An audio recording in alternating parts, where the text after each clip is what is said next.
Is love just a chemical reaction? Welcome to the Useful Thoughts video podcast. In this video, I delve into the neurobiology of love, examining the role of hormones and brain chemistry in shaping our feelings and experiences. So, is love just a chemical cocktail in our brains? Or are there some more profound things at play? Let's try to uncover the truth about the mysterious nature of love. I guess we all have felt the rush of love, the butterflies in the stomach, the heart beats. So, what is actually happening with our bodies when we are in love? So, let's first take a look into the biology of attraction. Because when we are in love, our body actually changes its chemistry, which is absolutely true and scientifically proven. The three most important hormones for love or pleasure in general are oxytocin, serotonin, and dopamine. We are all dopamine junkies. That's why we use social media. That's why we feel something like love when we get 100 likes on a post or something. This is dopamine. It makes you feel good because you see things. And dopamine is based on attention. We human beings are social creatures, and what we love is attention and appreciation from others. That's dopamine. So, what does serotonin do? Serotonin makes you feel loved, you feel safe, you feel cozy, you feel warm. If you use a super heavy blanket when you lie in bed, it gives you a similar feeling to being embraced. So these heavy weighted blankets actually make your body release serotonin. So if you sleep alone, like I do at the moment, I highly encourage you to buy a heavyweight blanket because you will sleep much better. Oxytocin works in a very similar manner like serotonin. It's just a bit more weird of a hormone. It also makes you a bit crazy when you have too much of it. And these three hormones together create feelings of pleasure, attachment, and euphoria. There are actually certain brain regions involved in love, such as the ventral tegmented area. I'm not going to talk too much about this, but the point is there are actually centers of your brain that are activated when you are in love and whose only purpose is to make you execute your love. And if you are actually successful and you get the love you want, your brain will reward you with millions of hormones making you feel just awesome. Or if you don't like the word awesome, just makes you feel good. all these hormones will also push your motivation and your energy up to the point where you get frustrated because you realize you cannot get what you want. And then everything is turning upside down and you feel like shit. So this is why being in love is actually more a bad thing than it is a good thing when you're not successful.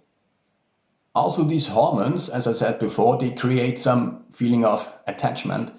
And this is very, very close to an addiction. So if you're really in love with one person, if you get obsessed with one person, you become a love junkie because you can't get enough of this person. And if you can't have this person, if this person is away for a few days, you are like a cold turkey on love. I'm sure every one of us has experienced this. It's terrible. It's like having a fever or something. And the weird thing is, it is only you who are responsible for this, and it is only your brain who is pouring out all these hormones that either make you feel good or bad. So, we human beings, we are more or less slaves of our own brain chemistry. But of course, love has more aspects than just the biological one. Love can also be an intellectual thing. And as we have many different cultures on this planet, there are also different approaches towards love and relationship. The biological level is a superficial level because if you want to engage in a serious long-term relationship, there is more things that are important than just the biological or physical attraction to a person. If you want to live together, you need to have shared values, shared interests, and an emotional compatibility. So why is that thing called love even there? Well, if you look back in history and you get an evolutionary perspective on love, then it's pretty clear that love played a crucial role for human beings to survive and reproduce. If you wouldn't feel attracted to a woman, why would you reproduce? If you wouldn't feel safe being with a certain man, you wouldn't engage in a relationship with him and you wouldn't reproduce. So love is basically important for the survival of our species. And of course, if you have a shared offspring, this is some sort of commitment. At this day and age, love seems to become less and less important. We have declining birth rates, we have declining rates of successful marriages and even relationships.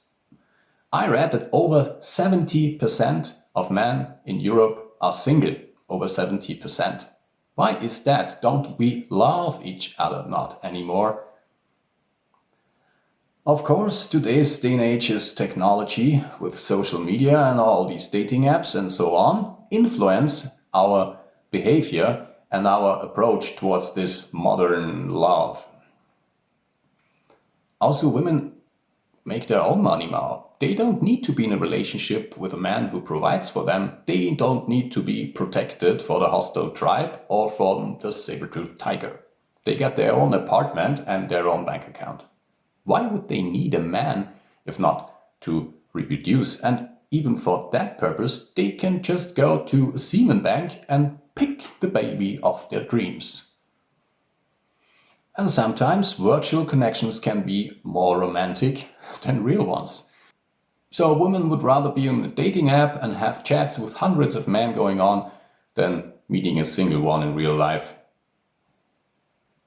So what can we expect from the future of love in this digital age? I have no idea, but I do not think it will get better. What do you think? Let me know in the comments. Let's start a small discussion. I will reply. Also, if you've come so far in this video, you might want to give it a like or send it to someone who could benefit from its message. You probably know someone. And that's it for today. And as always, thank you very much for listening.